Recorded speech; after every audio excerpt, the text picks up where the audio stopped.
కొన్ని సంవత్సరాల క్రితం సముద్రంలో చాలా దూరాన ఎంతో అందమైన ఐలాండ్ ఉండేది. అక్కడ పెద్ద పెద్ద చెట్లు, అందమైన సరస్సులు, ఇంకా తీయటి నీటిని అందించే జలపాతాలుండేవి. అరే అవును, ఇక్కడున్న ఒక విషయాన్ని చెప్పడం మర్చిపోయాను. ఈ చోటులో ఉండే అరుదైన వెండి రాళ్ళు, వాటి ద్వారా ప్రపంచంలోనే అరుదైన శిల్పాలు ఏర్పడ్డాయి.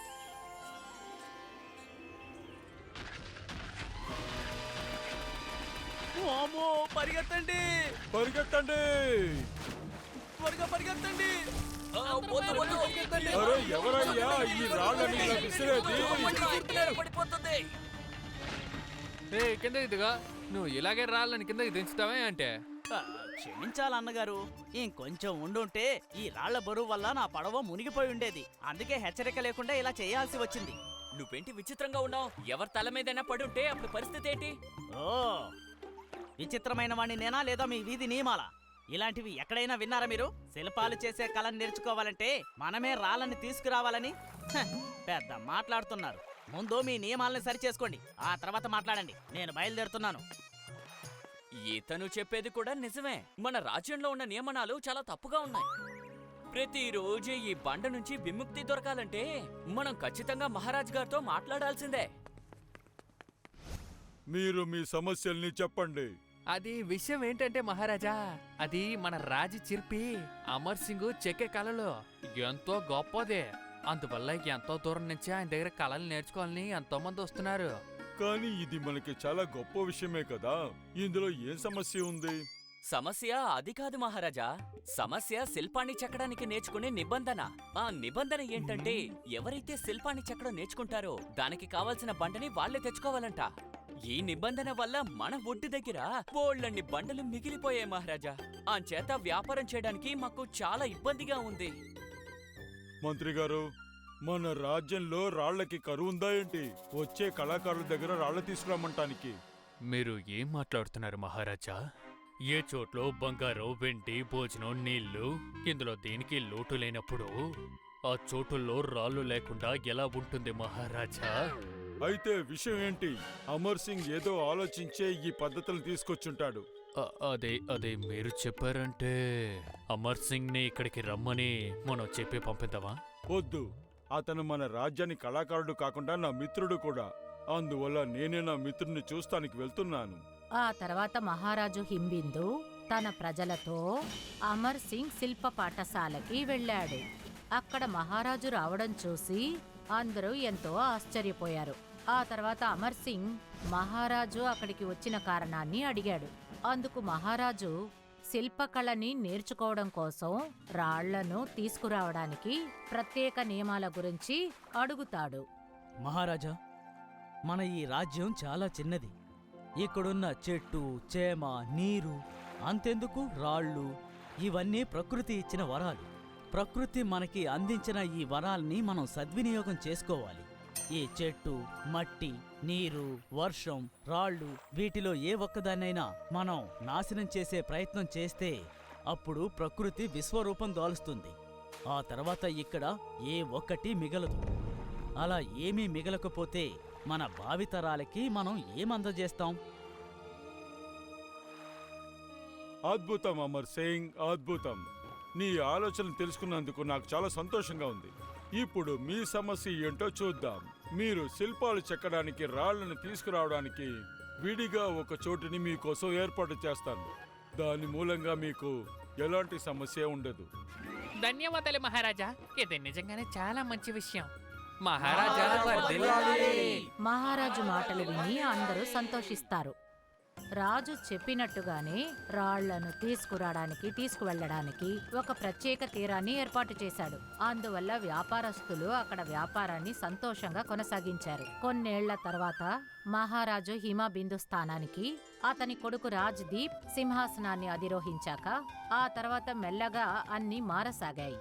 మహారాజు హిమబిందు ఇంకా కొత్త మహారాజు రాజ్దీప్తో ఆలోచించే తీరు కొత్తగా అనిపించింది. ఇతను తీసుకునే ఒక్కో నిర్ణయం లాభం మీద మాత్రమే ఆధారపడుండేది. కొన్నాళ్ల తర్వాత మొదట్లో ఎవరైతే ఆరోపణలు మోపారో వాళ్లు మళ్లీ శిల్ప కళాకారుడైన అమర్ సింగ్ ఇంకా రాళ్లు తీసుకురావడానికి నియమాల గురించి రాజద్వీప్కి వాళ్ళు చెప్పడం మొదలుపెట్టారు. అమర్ సింగ్ ని రాజ్యసభకి రమ్మని చెప్పండి. క్షమించండి మహారాజా, ఆయన మీ తండ్రికి మిత్రుడు, అందువల్ల మీరే ఆయన్ని కలవడానికి వెళ్ళాలి. మీ తండ్రి కూడా ఆయనే కలవడానికి వెళ్తారు. ఒక్క విషయం మర్చిపోకండి, నాన్నగారి స్థానంలో ఇప్పుడు నేను మహారాజుగా ఉన్నాను. నేను వేసిన ఆజ్ఞని మీరు వెంటనే పాటించండి. కాసేపట్లోనే కొత్త మహారాజు ఆదేశం ప్రకారం అమర్ సింగ్ దర్బార్ని చేరుకుంటాడు. మీ దగ్గర శిల్పకళ నేర్చుకోవడానికి రాళ్ళని వాళ్ళే తీసుకురావాలనే చట్టాన్ని నేను ఇప్పుడే ఈ రోజే తీసేయాలని ఆజ్ఞాపిస్తున్నాను. కానీ మహారాజా, దీనివల్ల మనకు మన రాజ్యానికి పెద్ద నష్టం కలుగుతుంది. నష్టమో లాభమో అది నాకు వదిలేయండి. ఎందుకంటే నాకు తెలిసినంత వరకు ఇక్కడికి రాళ్ళని తీసుకువచ్చే చట్టం వలన ఎంతో మంది కళాకారులు ఇక్కడికి రావడం లేదు. కాబట్టి ఆ చట్టాన్ని రద్దు చేస్తున్నాను. ఇక కళాకారులు ఇక్కడికి రావడానికి కూడా ఏ కష్టమూ ఉండదు. జనం వస్తే వ్యాపారము జరుగుతుంది, వ్యాపారం జరిగితే అభివృద్ధి కూడా జరుగుతుంది. కానీ నేను ఇంకా పూర్తిగా చెప్పలేదు. మీరు ఈ రాజ్యానికి ఎంతగానో సేవ చేశారు, కాబట్టి ఈ రాజ్యం మీకు ఎంతగానో రుణపడి ఉంది.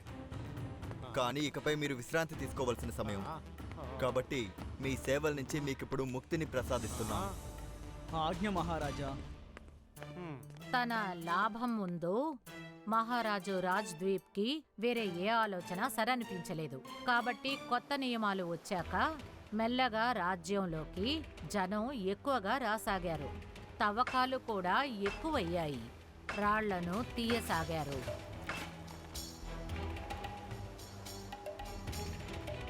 రాళ్లను తీయడం వల్ల చెట్లు పడిపోసాగాయి.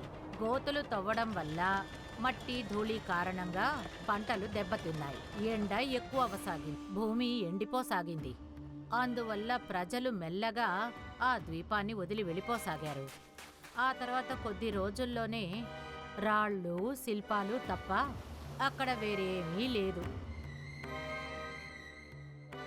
ఎలా అయితే అమర్ సింగ్ మహారాజు హిమబిందుకి సలహా ఇచ్చాడో, ఒకవేళ ప్రకృతి సంతులను దెబ్బతింటే ఆ తర్వాత అంతా అంతమైపోతుంది. ఈ రోజు అది నిజమైంది. ఈ విధంగా రాజు తీసుకున్న తప్పుడు నిర్ణయం వల్ల పంటలతో కళకళలాడుతున్న ఆ ద్వీపం బంజరు భూమైపోయింది. ఇంకా సంతోషంగా ఉన్న ప్రజలు తమ ఇంటి నుంచి వెళ్ళిపోవాల్సిన క్లిష్ట పరిస్థితి ఎదురయ్యింది. అక్కడ రాజు యొక్క తప్పుడు నిర్ణయం వల్ల ఆయన రాజ్యం నుండి బయటకు వెళ్లాల్సి వచ్చింది. అదే విధంగా ఇక్కడ గోపి అంకుల్ తప్పుడు నిర్ణయం వల్ల మనం ఈ టెంట్ ని ఇక్కడే వదిలేసి వెళ్తున్నాం. గోపి అంకుల్ అమ్మ చెప్తున్నారు కదా, నది దగ్గర ఉన్న ఆ రాళ్ళని తీయొద్దని. ఇప్పుడు చూడండి, దాని వల్ల నీళ్లు టెంట్ లోపలికి వస్తున్నాయి. ఓ నో, సారీ అమ్మా. ఇప్పుడు మనం ఎలా నిద్రపోతాం? బాబు చీరు రండి.